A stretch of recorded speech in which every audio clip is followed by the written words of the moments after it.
Hello.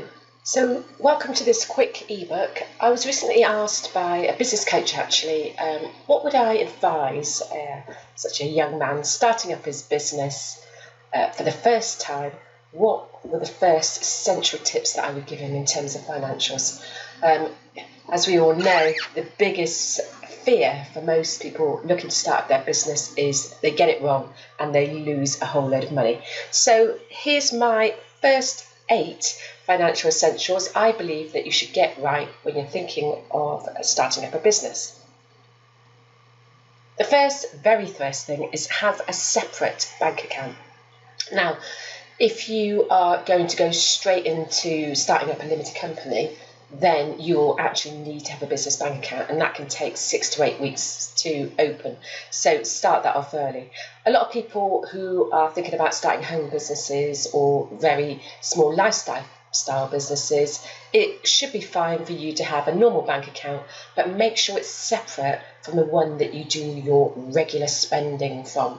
Because what we don't want to do is, once you start to get a lot of transactions going for your bank account, you want to be able to quickly be able to separate out the difference between personal spend and business spend.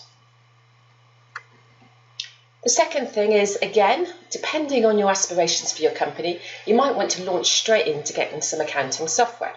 Now, I'm not going to recommend any particular software, but here are the first 3 top accounting software providers, and they're all good depending on the type of business that you're going to be starting. In this day and age, we have the key thing to look at is having accessibility to the software. So there's so many times when I've met business owners who have million-plus businesses, yet their accounting is still being done on software, which is just on a desktop, so people can't access it readily, and it's probably been slowed down because it's on a server as well. So my personal advice is make sure that it's cloud-based, and make sure it's fit for purpose for the type of business that you have.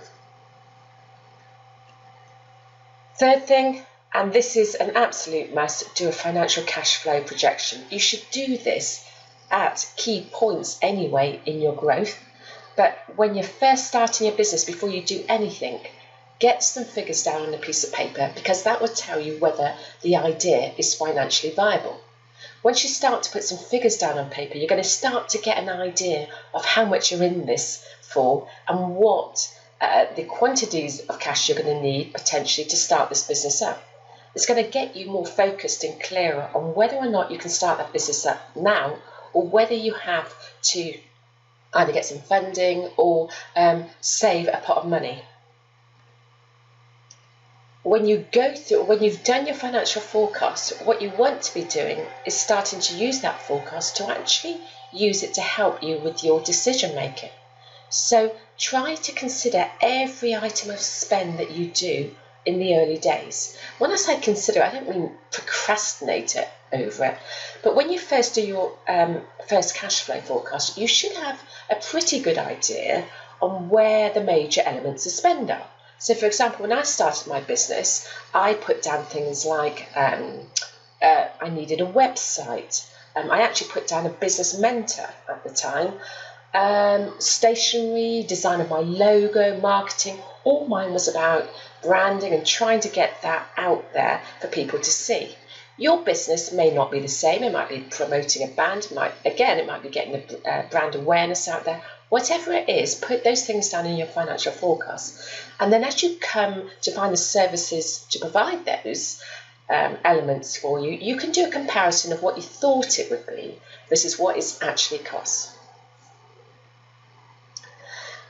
Going back to the financial forecast, again, as you start to build your business, or even beforehand when you've done your first financial forecast, is there a gap between the amount of money that you're going to need? And when I say going to need, you might not need it right now, but it might be that if you think this is going to take a long time to launch, maybe in month 5 or 6 is when you're going to need some support money in order to keep going, in order to carry on marketing the business so that you can eventually start to turn an income.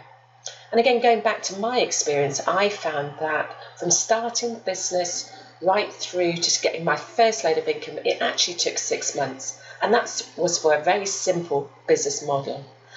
For your business, if it involves employees, if it involves buying equipment, if you need to have premises, those outgoings are going to be significantly more. So make sure you're generous in your forecast for your costs and prudent in your expected income and when you expect to get it. And then quite soon you're going to start to maybe see a gap appearing, and that's when you need to start to decide who you're going to get this borrowing from. A real good tip, and I fell prey to this as well, is do not commit to any long-term fixed costs in your first to 6 months, because your business model or the structure of your costs is very likely to change as you become more aware of how these costs are going to come into your business. So the example I gave here was the fact that I kind of got sold a pay-per-click promotional service by a marketing agent, and they didn't make me, they offered that service, but you had to commit for a year. Now the way they sold it sounded absolutely terrific, and it always does, and that's great, and sometimes it works and sometimes it doesn't, but always make sure that you're able to back out of these services if they don't work. I've listed a couple of others there. Networking groups. You're going to try lots of different networking groups, so try and find the one that works for you without paying up front or committing for 6 or 12 months. The 7th point is, again, having done your forecast, track your actual spend consistently. So that means putting some time aside every month so that when you do the comparisons, you're very quickly alerted to where you're going over on your spend. Because if you leave it for 3 or 6 months and then you do the add up, you've lost 6 months to be able to rectify where you've overspent. If you give yourself plenty of time, you can look at the options on what your future spend is going to be and take more time to decide which options you're going to go with. Finally, understand your spend structure. So what do I mean by this? This means that in the first early months, your priority is how you're going to sell your product or service. So focus your mind on only spending on those things that will deliver the sales back to you.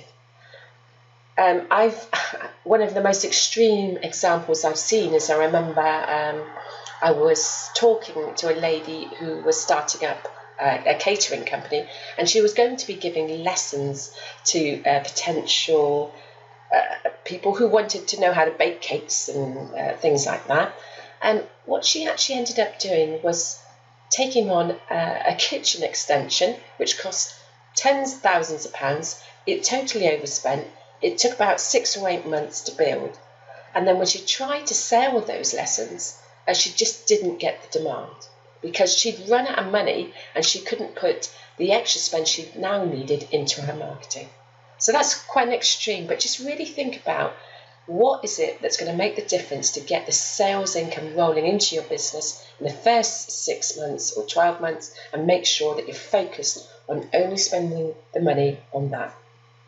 So I hope you found that useful. It's a quick 8 finance tips summary. If you feel you need more help, I've actually got an easy cash flow forecasting course on Udemy. And all you need to do is hop along to that, or you can click on this button here and that'll take you straight there.